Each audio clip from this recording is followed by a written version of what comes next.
Ciao, benvenuto o bentornato su questo canale. Se non mi conosci ancora, mi chiamo Virginie, sono un interior designer e amo co-creare con i miei clienti le loro case affinché possano avere una casa bella, funzionale, che li rappresenti e soprattutto che li supporti nella vita di tutti i giorni. Questo dalla consulenza fino all'intero processo di ristrutturazione. In questo canale affronterò il tema casa e ristrutturazione, dandoti suggerimenti e spunti affinché tu possa avere la casa dei tuoi sogni, una casa nella quale non vedi l'ora di tornare per trovare ed essere te stesso. Ricorda che questi sono suggerimenti, quindi prendi solo quello che senti davvero faccia a caso tuo, il resto lascialo andare. E siamo alla fine del primo mese di questo nuovo anno e quindi vediamo quali sono i trend proposti per la casa per questo 2024. Prima di cominciare però, se ti piacciono questi argomenti e non l'hai ancora fatto, iscriviti al canale così resterai sempre aggiornato e mi aiuterai a farlo crescere e io lo apprezzerò tantissimo. Metti un bel like al video e partiamo!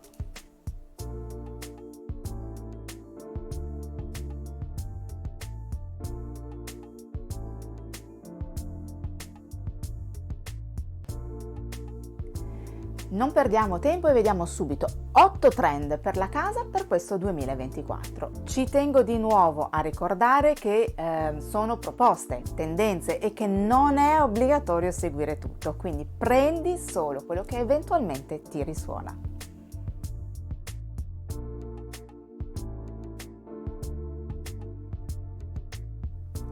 Per anni le cucine totalmente bianche sono andate di moda, primo per dare una maggiore sensazione di igiene, secondo anche per la loro indubbia luminosità. Ora la tendenza non è di rinunciare al bianco del tutto, piuttosto quella di usare non quello puro quanto un bianco caldo, un bianco più, possiamo chiamarlo burroso.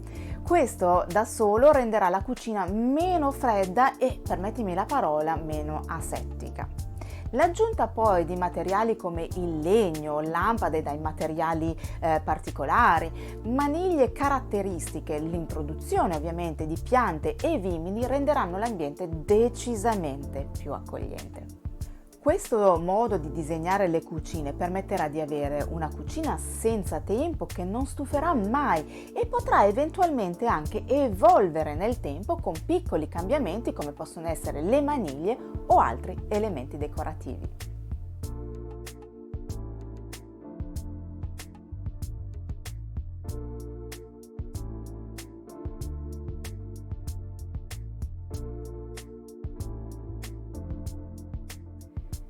Tra i colori neutri utilizzati negli interni, uno dei favoriti è il grigio perché è un colore davvero molto versatile.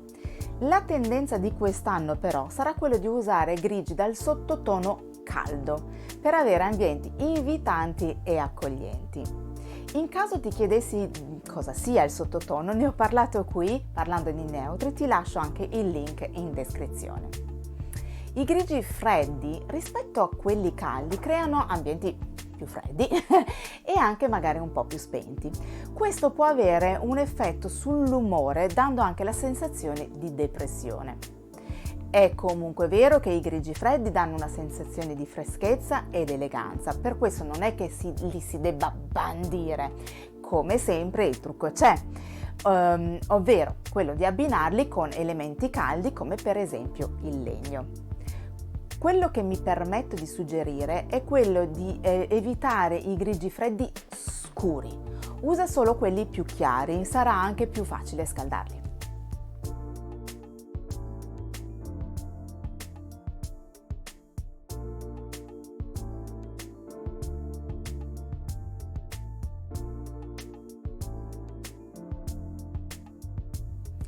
I due punti precedenti ci portano dritto a dare l'addio al minimalismo classico con le sue forme e linee austere, il bianco puro e i grigi freddi, per portarci ad uno stile che possiamo dire più vivibile e anche sostenibile. La tendenza è di approcciare il minimalismo caldo e lo stile nordico o il wabi-sabi. La base less is more, meno è meglio, li accomuna tutti, ma si cerca di rendere più caldi ed invitanti gli ambienti. Inoltre si cerca di essere più flessibili, permettendo così di portare la propria personalità e il proprio carattere nelle proprie case. Si partirà sempre da colori neutri, dall'attenzione alla funzionalità, tipica del minimalismo, ma ammorbidendolo e rendendolo più accogliente.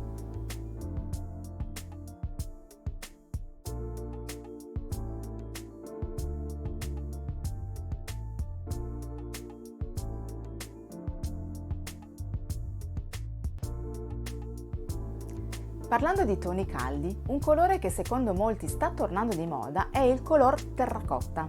Questo sia nelle piastrelle che come colore in generale. In effetti è un colore sul marrone caldo e avvolgente che rende gli ambienti decisamente invitanti e rilassanti. Non è tra i colori dell'anno proposti dai maggiori brand, ma se guardi le palette colori che propongono da abbinare alle loro scelte, vedrai molti colori tendenti al marrone. Il color terracotta può essere più o meno saturo o tendente al rosso ed è un colore che si abbina davvero facilmente a molti altri come il blu o i verdi.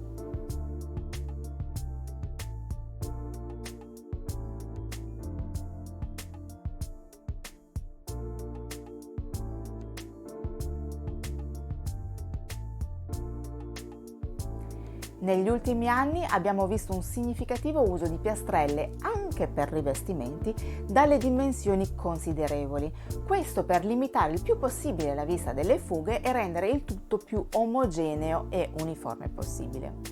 Ora invece si punta molto alle piastrelle tipo zelli, che sono piastrelle piccole, quadrate o rettangolari che sembrano fatte a mano perché non sono perfette. I bordi sono irregolari e presentano variazioni di tonalità anche nelle piastrelle a tinta unita. Hanno uno smalto molto lucido che riflette benissimo la luce e sono davvero versatili. Le rettangolari infatti si possono mettere davvero in moltissimi modi diversi, verticali, orizzontali, a spina di pesce e chi più ne ha più ne metta.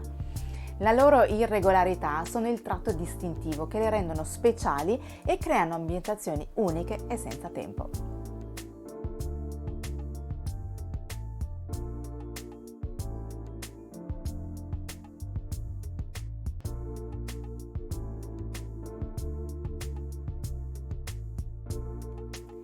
Negli ultimi anni le forme organiche sono diventate davvero di tendenze e ovviamente continuano ancora.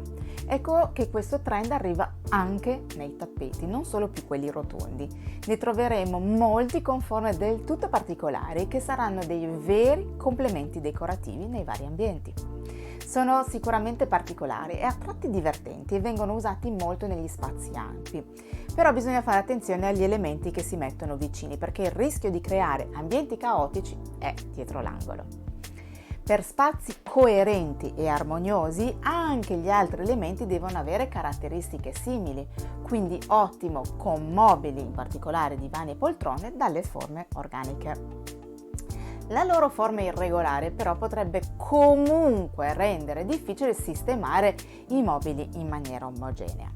Per questo motivo, se questi tappeti ti piacciono, mi permetto di consigliarti di usarli comunque a piccole dosi, in entrata per esempio, oppure creare magari un angolo relax o lettura un po' originale.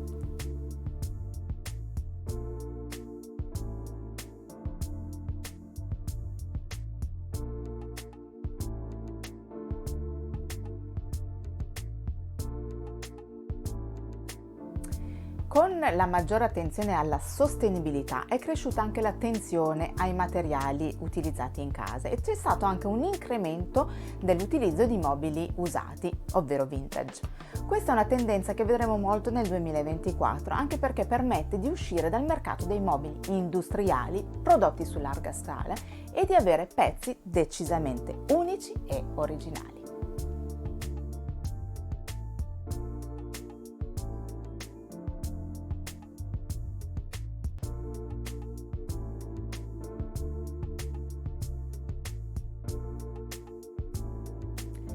Come detto un attimo fa, c'è una maggiore attenzione alla sostenibilità e alla natura.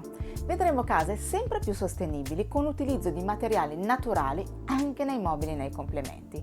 Questo ci permette non solo di fare del bene alla natura, ma anche di respirare un'aria più pulita e lasciare le energie fluire meglio nei nostri ambienti. La ricerca sempre maggiore di contatto con la natura fa sì che la portiamo sempre di più in casa. Oltre ai materiali, le forme curve, l'aggiunta di piante, acqua e fuoco sono un vero must. Se ami il camino ma non ce l'hai, ti suggerisco di dare un'occhiata a quelli in bioetanolo. Ne esistono di varie misure, da puramente estetiche a quelle che possono anche scaldare gli ambienti.